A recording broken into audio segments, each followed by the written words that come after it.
नमस्ते, नेपाली भान्साघरमा स्वागत छ। आज हामी बनाउँदैछौँ नेपाली स्टाइल बार्बेक्यू। बार्बेक्यू भनेको पोलेरको मासुलाई बार्बेक्यू भनिन्छ। ल सुरु गरौँ है त बनाउन। यसको लागि हामीले सबभन्दा पहिला लिएका छौँ बोनलेस मासु, यसैगरी प्याजलाई चाहिँ हामीले बिचबाट चिरेर सानो सानो गरी निकालेका छौँ।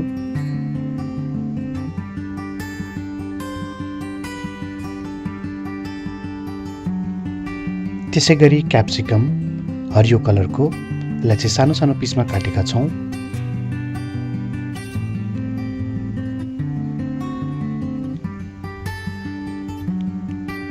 यसैगरी रातो क्याप्सिकम, यसलाई पनि त्यही आकारमा काटेका छौँ।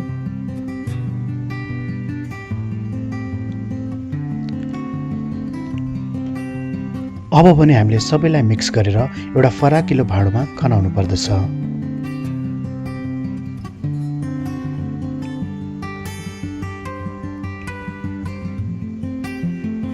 अब हामी राख्छौँ नुन स्वाद अनुसार,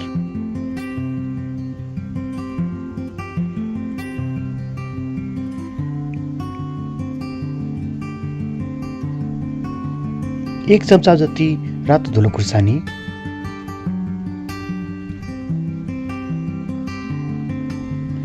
अलिकति मरिच पाउडर,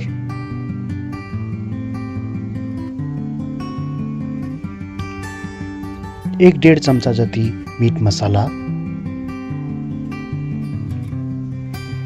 2 चम्चा जति जिन्जर गार्लिक पेस्ट अदुवा लसुनको पेस्ट,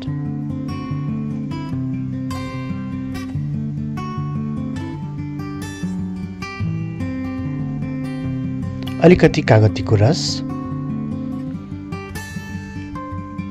2 चम्चा तेल,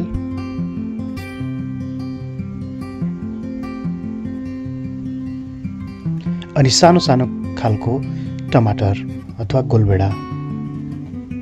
अब सफा हातले मिक्स गरौँ है त सबैलाई। जति राम्रोसँग मिक्स गर्नुहुन्छ मसलाहरू त्यति भित्र पस्ने गर्दछ।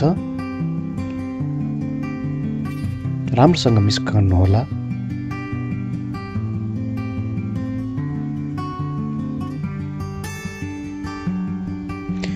मिक्स गरिसकेपछि एउटा प्लेटले यसलाई कभर गरेर कम्तीमा पनि 1 रातको लागि छोडिदिनु होला।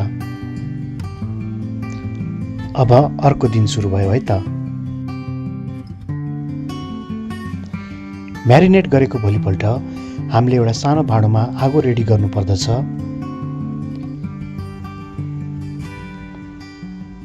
र एउटा काठको सुइरोमा हामीले हिजो म्यारिनेट गरिएको सबै टुक्राहरू बिस्तारै बिस्तारै लगाउनु पर्दछ। यसलाई अङ्ग्रेजीमा स्क्युअर पनि भन्ने गरिन्छ।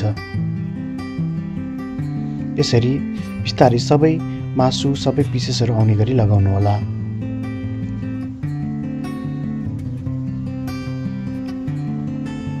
ल हेर्नु त, हामीले यतिको धेरै रेडी बनाइसकेका छौँ।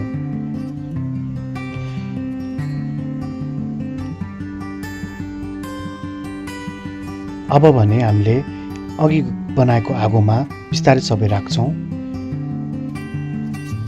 कृपया आगो कम पार्नुहोला। यसलाई चाहिँ हामीले हिटमा मात्र पकाउँदा एकदमै स्वादिलो भएर आउँछ। अनि बीचबीचमा यसलाई घुमाउन पनि नबिर्सिनु होला, नत्र काँचै रहने खतरा हुन्छ।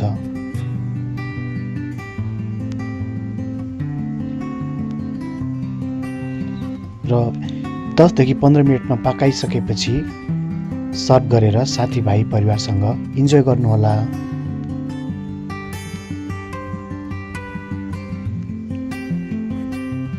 हेर्नु त कस्तो राम्रो देखियो। भिडियो हेर्नु भएकोमा धन्यवाद। कृपया लाइक, कमेन्ट, सब्स्क्राइब गर्न नबिर्सिनु होला।